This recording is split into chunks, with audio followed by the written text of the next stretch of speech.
Hi, I'm Jeremy, the Zoo Nerd, coming to you live from my backyard in Los Angeles, California. Happy Friday. I hope you're happy. I hope you're well. I hope you're healthy. Today is Endangered Species Day, and endangered species are something I'm very passionate about, and that's a big driver of why I created Zoo Nerd to begin with. And today we're going to talk about an amazing species that I have years of experience working with in various capacities and observing in the wild as well as in a zoo setting. But it also really represents the importance of the endangered species conservation movement. And we'll get to more of that in a moment. But today we're going to talk about pronghorn in our critter chat today. Now, it's sometimes called the pronghorn, sometimes called pronghorn antelope, sometimes called North American antelope. The correct word is pronghorn. Because of its horns, on the male, they fork. So there's two little prongs up on the top of the male's horns. They are a very unique animal.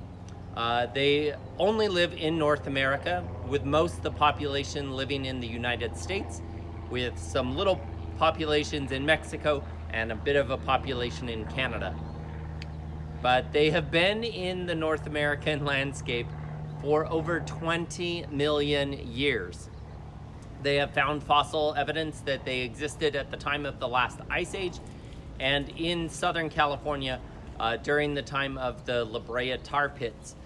So they have been around for a very long time, and they are very uniquely adapted to life in the American West, in the grasslands. Now, aside from being a relic of the Ice Age, they also evolved to be very, very fast. And that was because their main predator back in those times was the cheetah. Cheetahs actually evolved in North America and then later moved to the rest of the world, where they survive in Africa and a tiny bit into Asia today. But cheetahs are the fastest land animal, being clocked at 72 miles an hour. A cheetah named Sarah from the Cincinnati Zoo holds the world record for being the fastest land animal. Pronghorns are second after cheetahs. Sorry, I've got a bee near me. Pronghorns are second, being clocked in around 60 miles an hour. They are very, very fast animals.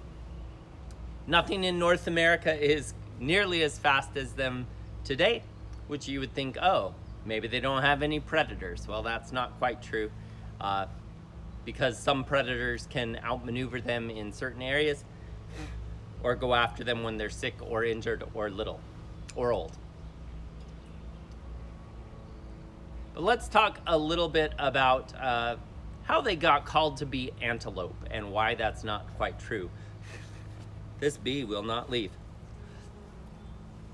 So in the early 1800s, specifically from 1804 to 1806, two great explorers explored a big portion of the western United States. Their names are Lewis and Clark. And in their documentation of their journey west, they kind of went across the northern states all the way through Oregon and followed the Columbia River out to the Pacific Ocean. But they came across huge herds of these animals that they called antelope. For them, they most closely resembled the antelope known to science at that time that live in Africa. They look quite a bit like a gazelle from Africa, and so they called them antelope. And that name kind of stuck, even though science has since closer identified what they're not, and more recently who they are related to. So they are in a big group of mammals that is an order. So it goes kingdom, phylum, class, order, and then genus, species in animal taxonomy, or how they organize animals. And that's actually quite important in the story of antelope, or of pronghorn, and we'll get to that as well.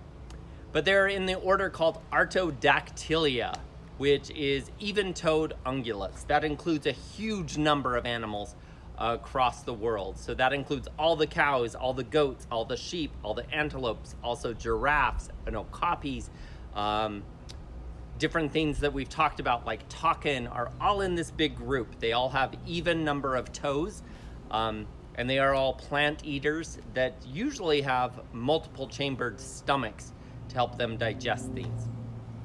So that's a huge group of animals. And after the order level comes the family level. And for pronghorn, they are the only members of their family. And from there on down to the bottom, it's just pronghorn. And their family name is called Antilocapridae, which is kind of a combination of the word for antelope, and capridae is the word that they use to describe goats. And so they thought that they're kind of a cross between an antelope and a goat. And so they kind of gave them that name, although that's not really who or what they are. Pronghorn, if you saw my photo earlier today, that was a pronghorn I took care of when I was an animal keeper at the Los Angeles Zoo.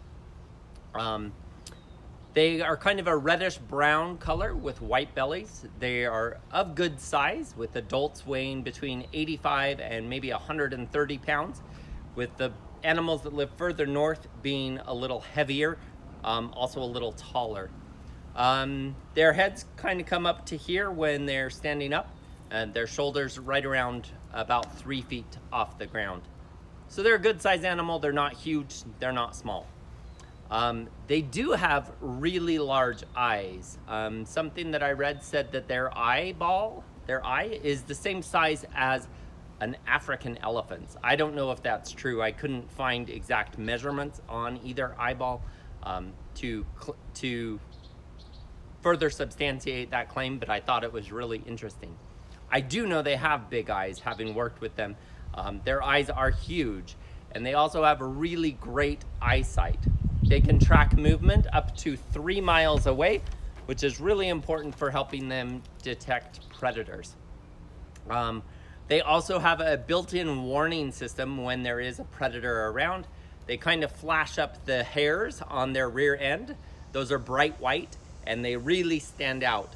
So if they feel scared or threatened, they have a nervous system response that makes those hairs stand up, and it's a big warning flag to all the other pronghorn that there's potentially danger around.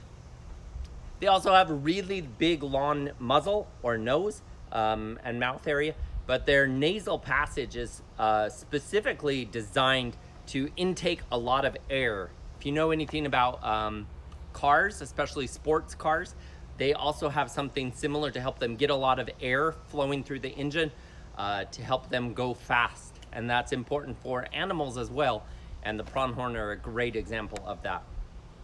With that big, large nasal passage, they also have excellent sense of smell, and they have different scent glands around their body, some on their jaw, some behind their ear, and they will scent mark a lot of different things to communicate with each other through a sense of smell. Now let's talk a little bit more about their name, pronghorn, and their horns that's named after. So both males and females of the species have horns. The females are really small. I don't remember if in that photo or not, if you could see her horns in that picture. I'll have to look later. I do know the photo I posted earlier is a female, so she would just have little nubby horns if she has anything. Most female horns are only about 1 inch or 2 off of their skull. Female horns don't really develop much more than that. I can attest that even with those little nubby horns, they are capable of using them. I have been hit with horns of a female pronghorn quite often, and it's not the funnest of things. The males get quite a bit longer. They can be up to 1 foot in length, and they fork at the top. That is the name pronghorn, 2 prongs, 2 forks. And the really interesting thing about them is that they shed the outer layer of those every year, the males do. So that's kind of like members of the deer family. Members of the deer family have antlers, which they drop completely every year and then regrow them in the spring. And so the pronghorn kind of functions a little bit that way, except what falls off on a pronghorn leaves a little nubby stub underneath. And so that's really unique. There's no other animals that really shed their horns that way. There's also no other animal that really has a horn that sheds. So it's kind of a little complex, but it helps make them really unique, and has caused a lot of confusion as to figuring out who they are related to. In working with the pronghorn at the LA Zoo, I also got to help take care of baby pronghorn, which are some of the cutest little babies around. I'll post some photos later of some of my experience in doing that. But they have a very long gestation period compared to other animals of similar size, especially in North America. Their gestation period is typically about 8 months. Whereas if you take something like a deer, their gestation is usually around like 6 months. So they're in their baking, they're pregnant for a bit longer. Typically with pronghorn, they have twins. It's quite common. It's more common that they do have twins than that they don't have twins. Other than the first pregnancy for the female, sometimes it's just a single baby. And sometimes one of the twins doesn't survive. The babies, though the mom is quite, the moms are usually right around 100 pounds, maybe a little bit bigger if she's a big female. The babies weigh between 7 and 11 pounds at birth, and there's 2 of them. So it's a pretty big baby to mother weight ratio. And those babies are really incredible. They're able to stand pretty soon after birth, within just minutes. They're able to walk within 30 minutes. By day 4, they can outrun a human. And by a week old, they can outrun a horse. Horses can typically clock in between 25 and 30 miles an hour, and a baby pronghorn a week old can outrun that, which is incredible. And like I mentioned earlier, they can go almost 60 miles an hour. So that's as fast as a car on the freeway. When they're first born, the mom will kind of hide them in some tall grass, and then she'll go off and eat, and then come back and feed them every couple of hours. That happens for the first like 2 weeks, and then they kind of travel and stick with her after that. And by about 3 months old, they're weaned, so she's done nursing them.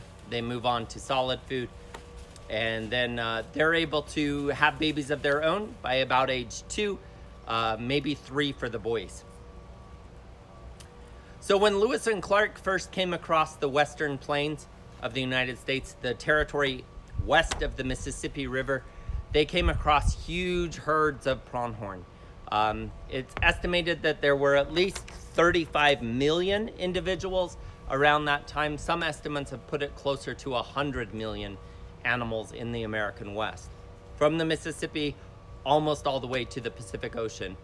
In a lot of the grasslands, some of the like deserty areas, and into Canada, down into Mexico.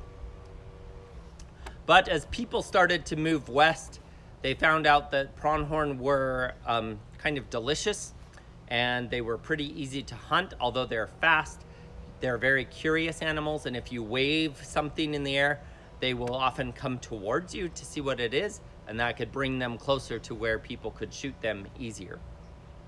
Also, as people moved west and brought with them cows, sheep, and goats, those animals competed for food resources for them.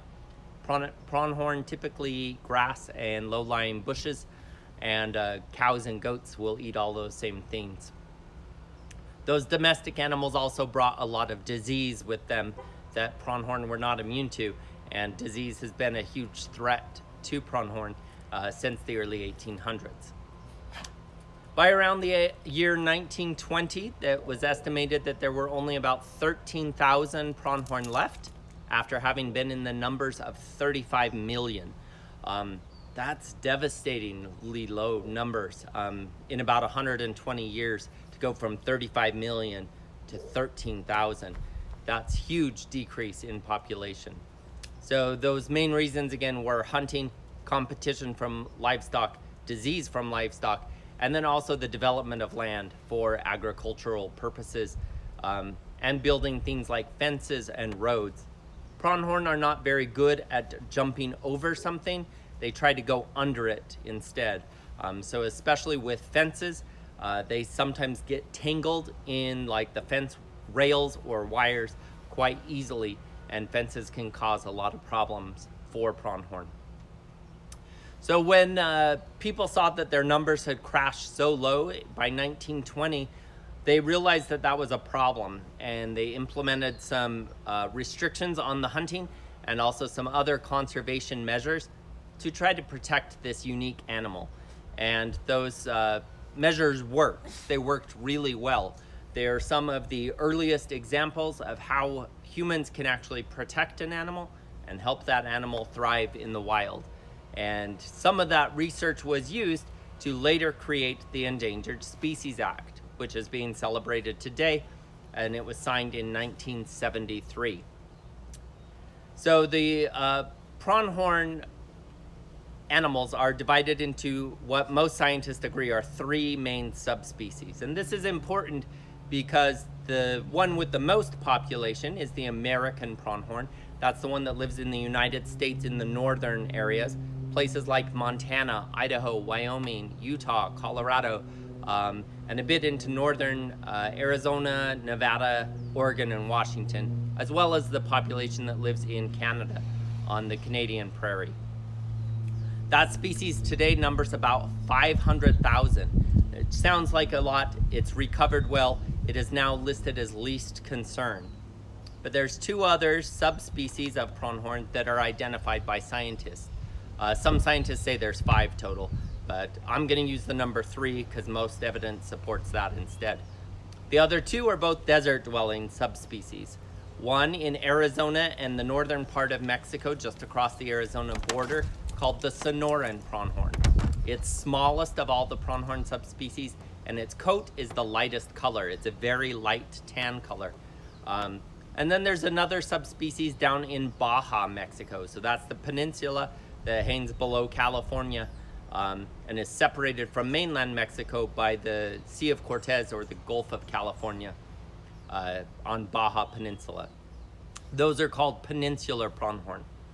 Now, the peninsular pronghorn subspecies used to live all along the Baja Peninsula and into Southern California through like the area around San Diego, and even up into like Orange County and LA County.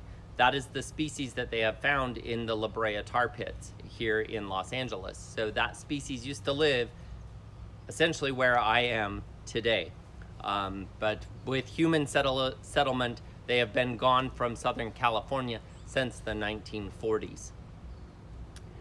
Now, so what this means for an endangered species, the main population, the American pronghorn, that one has recovered really well. The 2 desert species, not at all. The Sonoran population actually got down to just around 100 individuals in southern Arizona, and at the time about 100 individuals across the border in Mexico. The peninsular pronghorn is limited to only Mexico now, and that population actually got down to dangerously low numbers of under 100. And both of those are listed as endangered or critically endangered depending on who you ask. But there's a lot of work being done to help both those, and we'll talk about those in a minute. Again, the threats for all pronghorn include kind of the same sort of thing: hunting, habitat loss, fences from grazing animals, competition from those same grazing animals, and diseases that have been introduced from those livestock. Those are the threats that still exist today, even though we've kind of come a long way and we helped solve some of that problem in the northern U.S. We still face that problem with the southern populations that are in Arizona and down into Mexico. So my experience with pronghorn started, I remember vividly when I was a kid, we went to Yellowstone National Park with my grandparents. And my grandfather offered to buy any of us a candy bar if we could spot, at that time, what we called antelope. And I was really excited. I felt I had a good idea of what they looked like, and I had really good eyes then and felt I could spot animals really well. He also offered us a milkshake if we could find a bear. Nobody got a candy bar, nobody got a milkshake. So we were there about a week, we never saw one. And that was in America's biggest, grandest national park at the time. That's pretty sad. They were really rare. Today, pronghorn do exist in Yellowstone in good numbers. I've seen them multiple times when I've been back to Yellowstone as an adult. There was a time when I was there with my brother, and we were out hiking through a prairie, kind of going down to a river from the road. There were bison across the river, but there was nothing really in the space where we were, so we felt safe in hiking in this area. As we were hiking, we heard this sound that sounded kind of like the bleating of a sheep, a meh sound. And we had a pronghorn stand up not too far in front of us. She'd been laying down, and another one came running down the hill behind us towards her. And then we heard that same sound coming from several different directions, and 3 or 4 more males came in from the side. We realized that we were then there in the middle of the pronghorn breeding season, and we were quickly surrounded by 1 female pronghorn and 5 very eager male pronghorn, who then started sparring or fighting with each other to see who could have breeding rights to this female.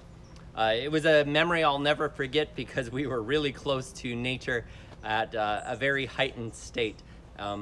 Although they didn't try to chase us off or hurt us at all, they did come quite close as they ran past us to get to the female, and it was definitely a little bit thrilling to have a decent-sized animal come running towards you.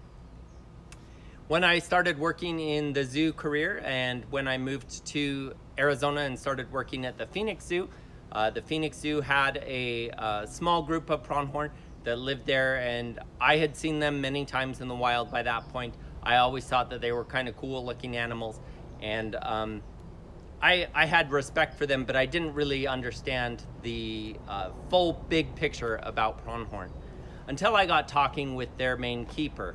And she was a very enthusiastic keeper who had a lot of pride and knowledge regarding native species in the US that she could help out. She also took care of the desert bighorn sheep there.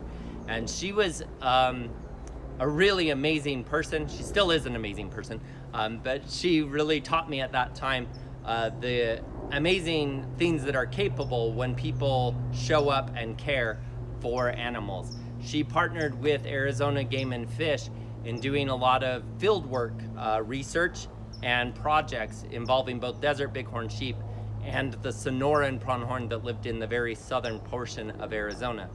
That included her going with them for field research and testing sites and jumping out of helicopters to help capture and do medical checks on some of these animals.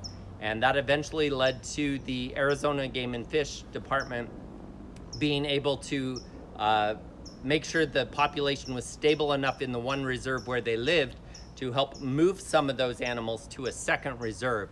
So they now have a second really good population going in 2 different places in Arizona, and things are looking up for the Sonoran pronghorn.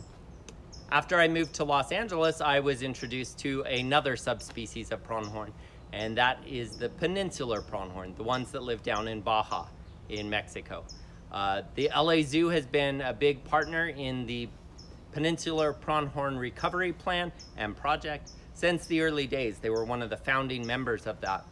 And on the initial push to help that population, it was crashing in the early 2000s. It was getting down to where there were only about 100 individuals left. And in 2006, keepers from the LA Zoo went down and worked with the Mexican government in Baja California. And there were 6 fawns born in a spot that they were able to hand raise them to make sure that they were all healthy. And when they were about 6 months old, they were flown from Mexico to Los Angeles, where they became the beginning of a captive breeding population. And since then, the Los Angeles Zoo has shared those babies with multiple other zoos, including the San Diego Zoo, who now has a huge part of the partnership as well. And so the LA Zoo, the San Diego Zoo, the US government, the US Fish and Wildlife Services, along with conservationists down in Mexico, have done a lot of really great work in helping the peninsular pronghorn out. So they have created a biological reserve in the middle of Baja California, and it's right in an area where the Pacific Ocean kind of cuts in a big bay. And that bay is very important for gray whales, the whales that migrate up and down the Pacific coast of the United States and Canada. In that bay is a place where gray whales give birth. And a lot of people come to that area specifically to see whales. In that same area, just inland, is the place where Baja pronghorn live. And the peninsular pronghorn, being critically endangered, they created several very large pens that are about 40 acres in size, where they are able to feed the pronghorn and supplement their diet, because a drought in the area kind of killed off most of the plants that existed, and competition from cows in the area has created a big problem for the pronghorn. So they have kind of a captive breeding situation in Mexico, and the LA Zoo helped to get that up and running. And then through different political changes with the elections in both United States and Mexico, that has been off and on for the next 15 years or so. But a couple years ago, they kind of were able to reconnect, and staff from the LA Zoo, at the time I worked there, went back down to Mexico to work with the people who were in charge of the conservation program there. They had built a new visitor center and have relocated pronghorn to 2 other sites. So now there are 3 places in Baja where they are living in kind of protected areas. They figured out that if they build the fences with big pillars at an opening that's just wide enough for a pronghorn to go through, but it's too narrow for a cow to get in. That way they could feed the pronghorn and give them supplemental hay and make sure they have good water sources during times of drought, but that they're not going to be competing with cows for those resources.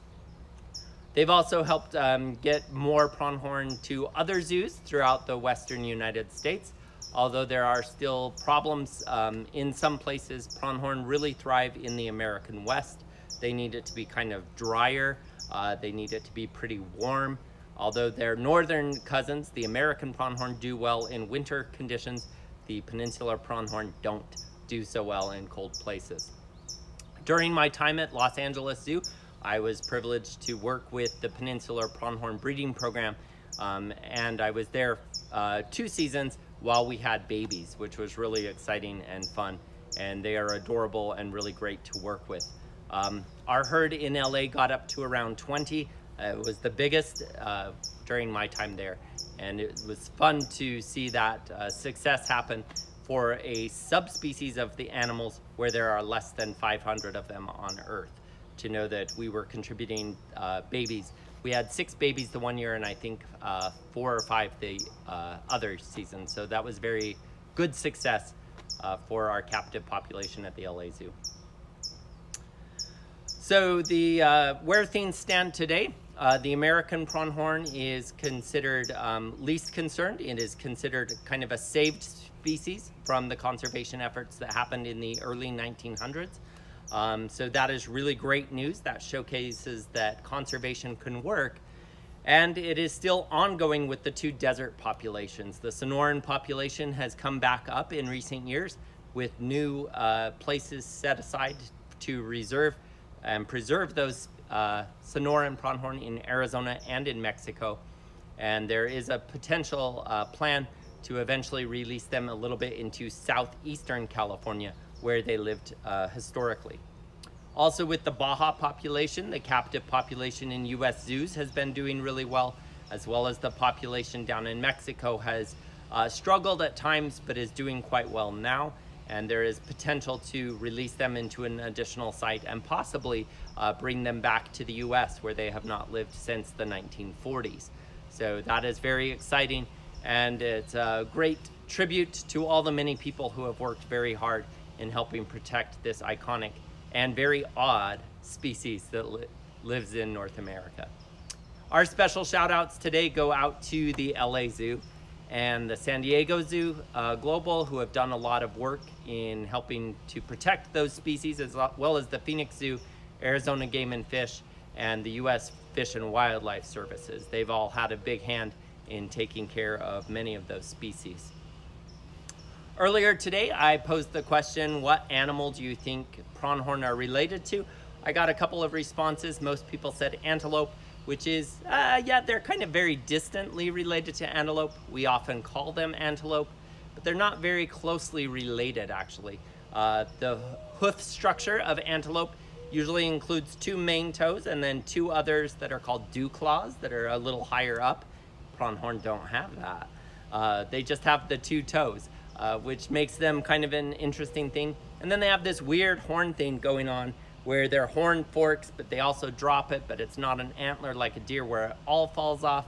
And so that's really made scientists wonder who they are closest related to. In the last couple of years, they've done some genetic testing and they figured out that pronghorn's closest relative are giraffes. Giraffes and okapi are the closest relatives to a pronghorn. Now, giraffes and okapi are much closer to each other than they are to the pronghorn, but their family tree would look something like this, I suppose, where giraffes and okapi are quite closely related to each other. Pronghorn are a very distant cousin, but still closer to any other animal. So that's kind of an interesting side note on our talk today on Critter Chat. As always, full episodes of this Critter Chat will be uploaded later today on YouTube, Facebook, and Instagram. And feel free to like, share, subscribe, and follow across all 3 platforms.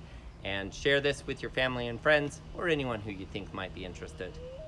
Until tomorrow, take care of yourself, be happy, be healthy, have fun, and do something today that encourages you to think about the animals that we share our planet with. It's Endangered Species Day. Think about a way that you can help them out. I'll be posting some tips later on the Facebook page if you want to check in and see what you can do to make a difference. Thank you. See you tomorrow. Bye.